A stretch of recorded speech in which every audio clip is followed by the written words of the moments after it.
We pause again this week during this journey of Lent as we have been talking about the spirituals and the Lenten journey, preparing us for the events of Holy Week and ultimately the joy of Easter morning. We are thinking about the spirituals using much of the work and writing of Dr. Luke Powery at Duke Divinity School because the spirituals speak to an experience that is likened to the focus of Lent. That in many ways, the spirituals come out of that lived experience of struggle and suffering that we cannot imagine. But when we listen to them, there is such wisdom about faith and life, even in the face of what is hard, that Lent has always spoken to how do we address the darkness in front of us, where do we find the light, and how does the light eventually push back the darkness by the steadfast love of God. So we are thinking about the spirituals during the journey of Lent for that very reason. Because for those that faced unimaginable tragedy and suffering, that their life was Lent in its very essence. Thinking about despair and hope, desperation and redemption, death and life. That we find such richness in what the spirituals have left with us, touchstones that guide us on our journey as well, even though ours is so vastly different from theirs. And this week we are thinking about that powerful, well-known spiritual, "He never said a mumbling word." And here is some of the text of that spiritual. "They crucified my Lord, and he never said a mumbling word. Not a word, not a word, not a word. They nailed him to a tree. They pierced him in his side. The blood came trickling down. He bowed his head and died, and he never said a mumbling word. Not a word, not a word, not a word." Perhaps more than ever, we realize that we live in a world full of words. That as we find ourselves in this moment where we are being kept apart through social distancing, we realize how many words are out there, even when we are by ourselves, whether it's the words on television, Twitter, Facebook, blogs, the news, YouTube, Google, and the list just keeps going. That we realize how many words are out there, in part because of the imposed silence that we feel, not being in community with others physically or in proximity to one another. So we feel more silence around us, but it simply reveals all of the words that are always out there circling our lives. And so many of these words are not constructive. They are just words for the sake of words. Not picking them out in particular, but if we listen closely, we find opinions shared as facts, arguments that become an us versus them kind of quality, where being right is more important than being in right relationship with one another. That we're surrounded by all of that noise, and silence has a way of cutting right through it all. And because we're surrounded by so many words, the silence can oftentimes go overlooked. And in a time where perhaps we are experiencing more silence than we normally do, or choose to experience, we realize why silence can be overlooked. Because silence is almost deafening or suffocating, that it weighs down on us so much when we're not used to it or accustomed to it.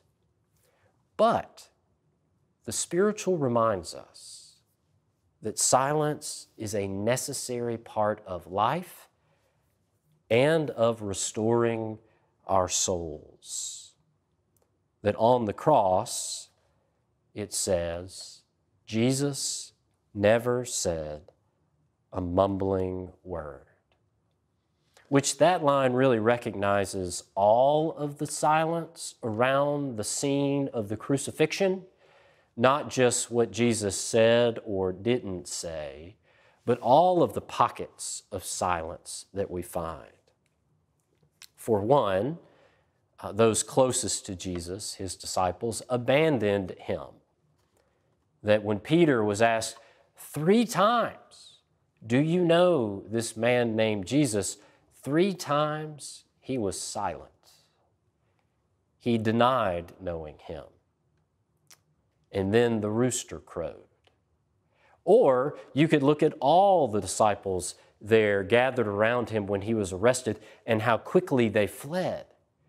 That Jesus was abandoned in silence by those that were closest to him.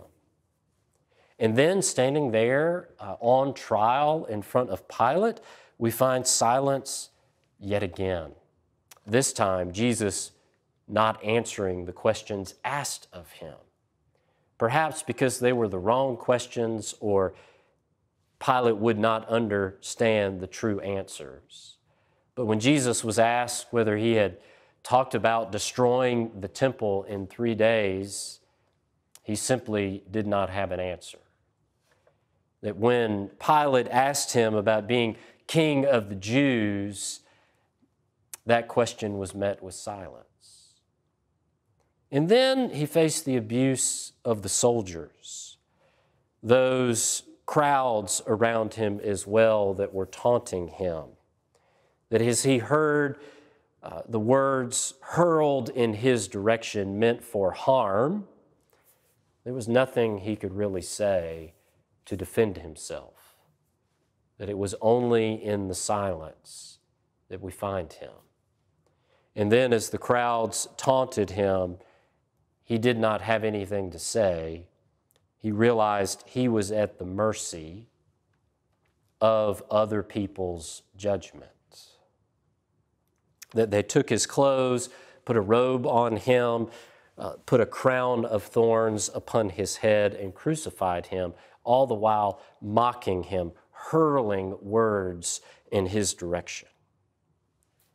And if we step back from that singing and find connections between Jesus' silence and the harm of those words, we find similar elements throughout the world in people's life. Wherever people are bullied or oppressed, wherever there is people's judgment or injustice in people's lives, that we see the connection of why those who suffered in slavery would sing this spiritual, that he never said a mumbling word, that there is a connection between silence and suffering, the suffering of slaves and Jesus on the cross.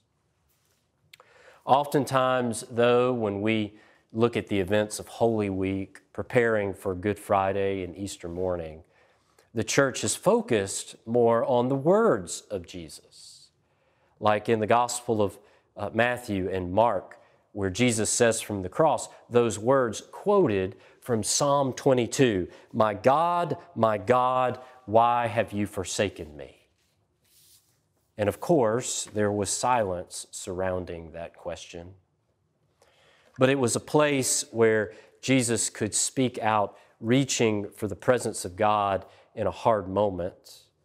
And it is interesting to think about the heaviness of those words of Psalm 22, which precede the comforting words of Psalm 23, where God assures us that we are never alone.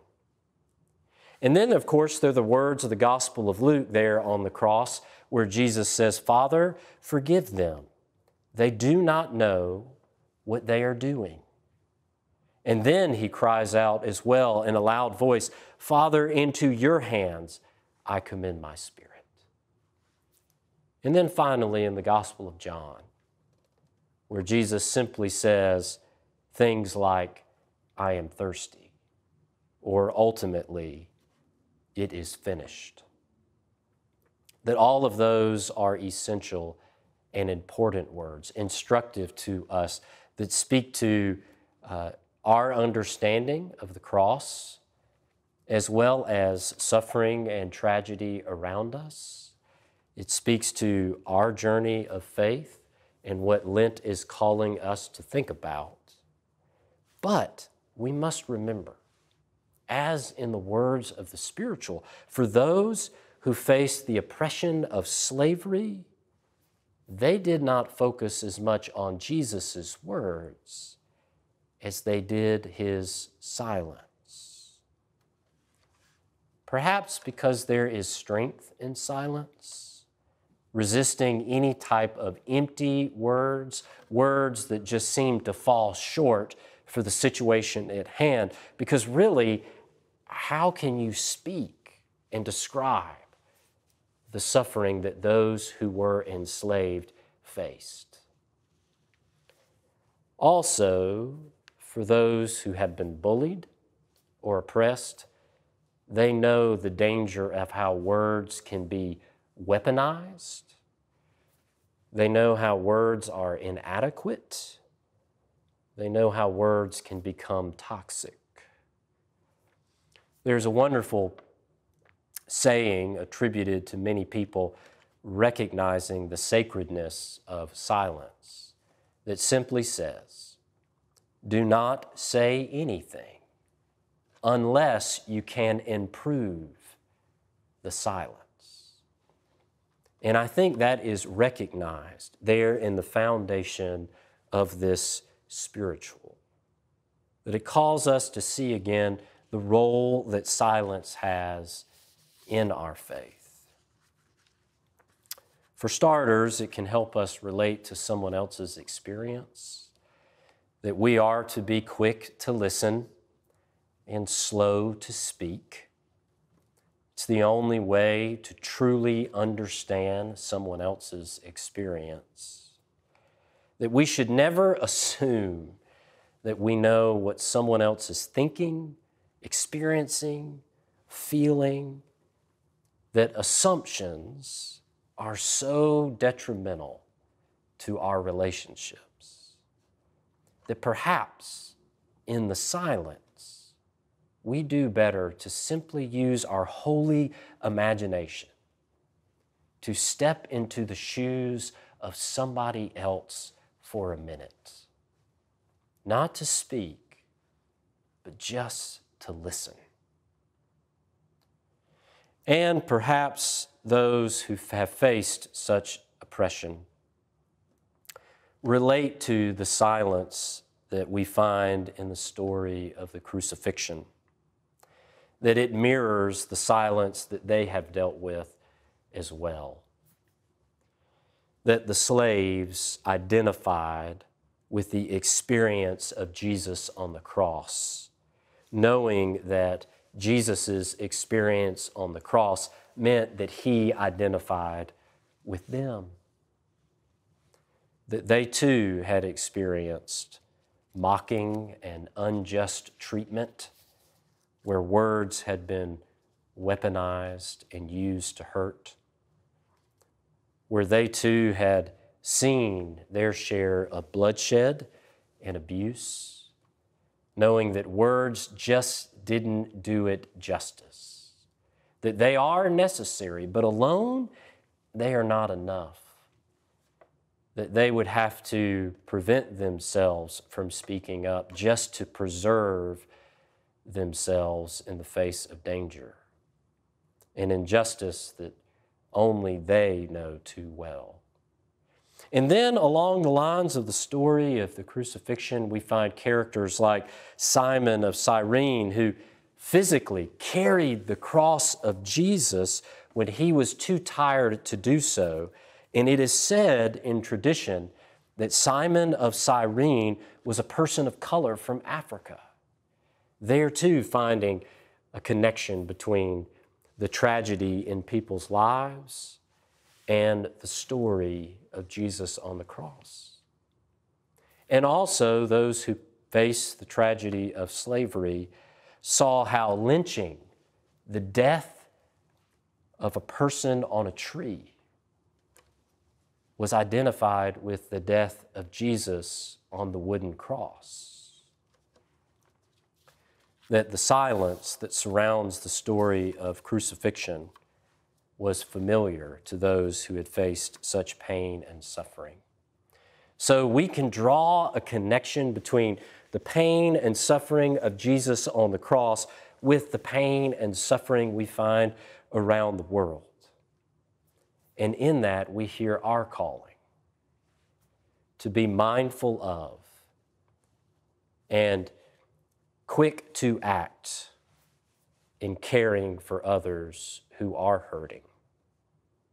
To be mindful of the marginalized and oppressed, the rejected and the bullied, the desperate and confused, the lonely and the grieving.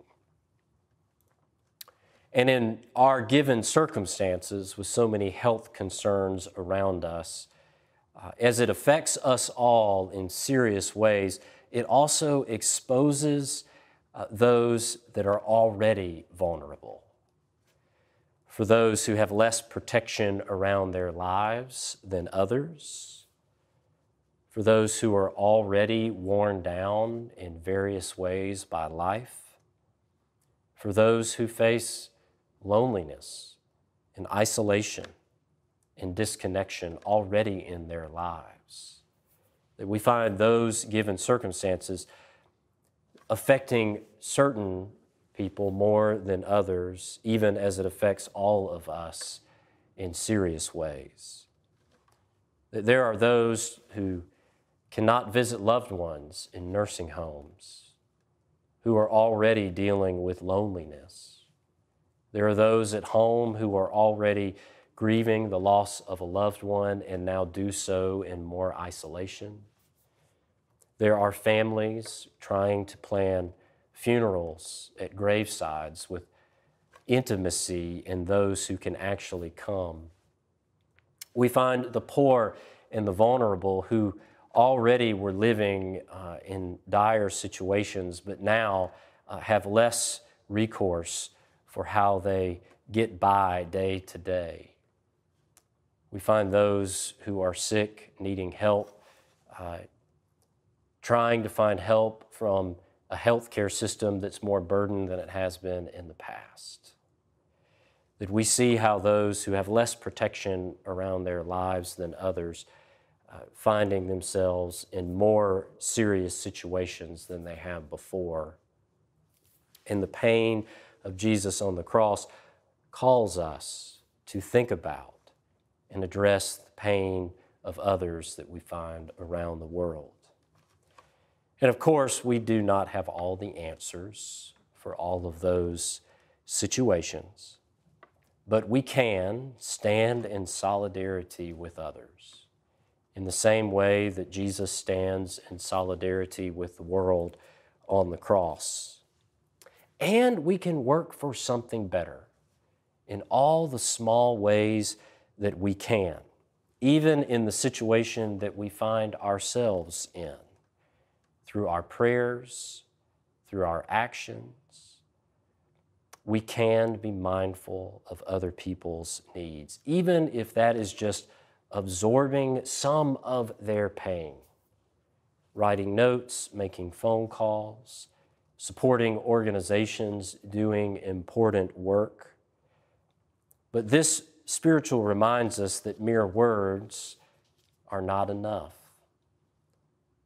that our presence and our actions are always important as well.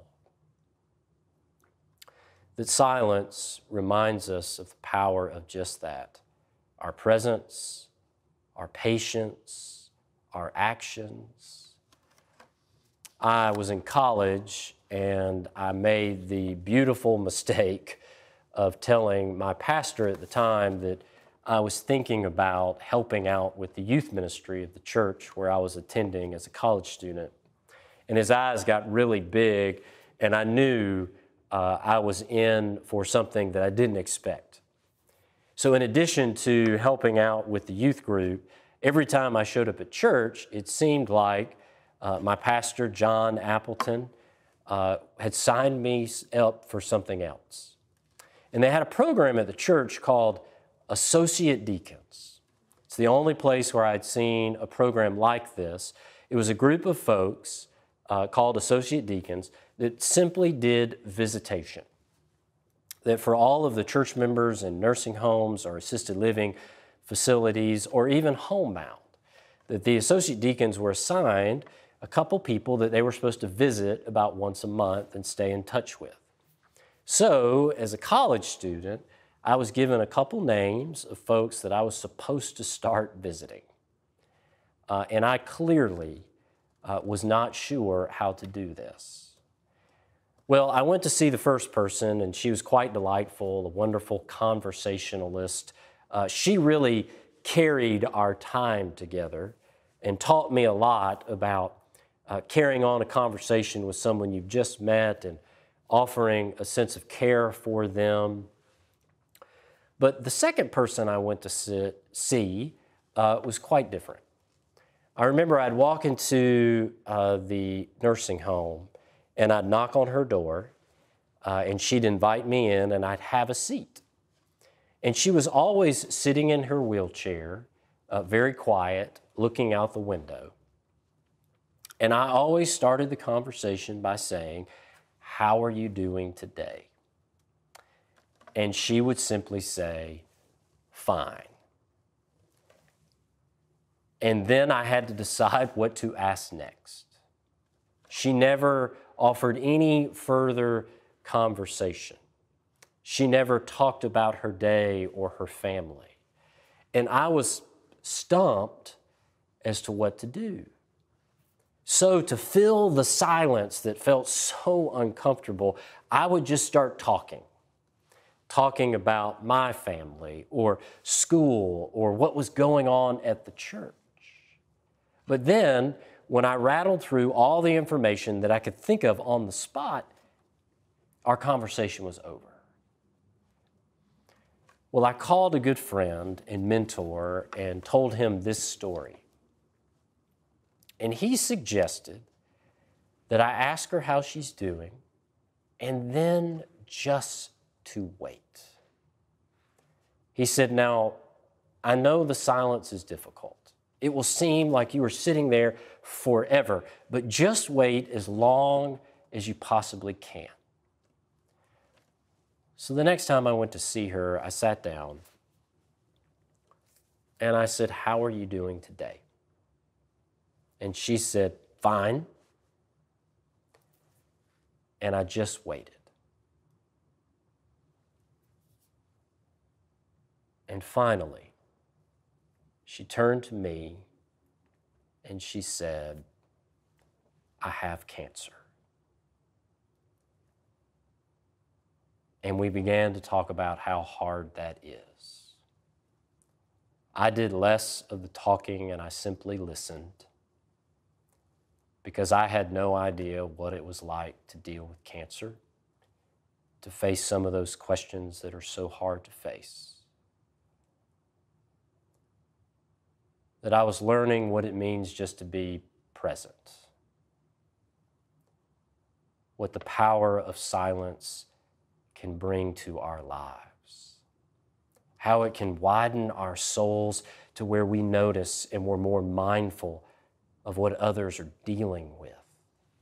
And even if we don't have the answer to those problems, we can just be a presence, a source of support to absorb some of the pain. And then there may be moments where we find our way where there is something we can do. Sometimes we finally learn what it is we need to say, where we stand up for others or stand with others or support them as they call for something more right, something better, something that looks a little bit more like the kingdom of God. That Lent is a time for that kind of silence and listening and reflection and stillness. Because the only sound that we hear in silence is the sound of the presence of God. Amen.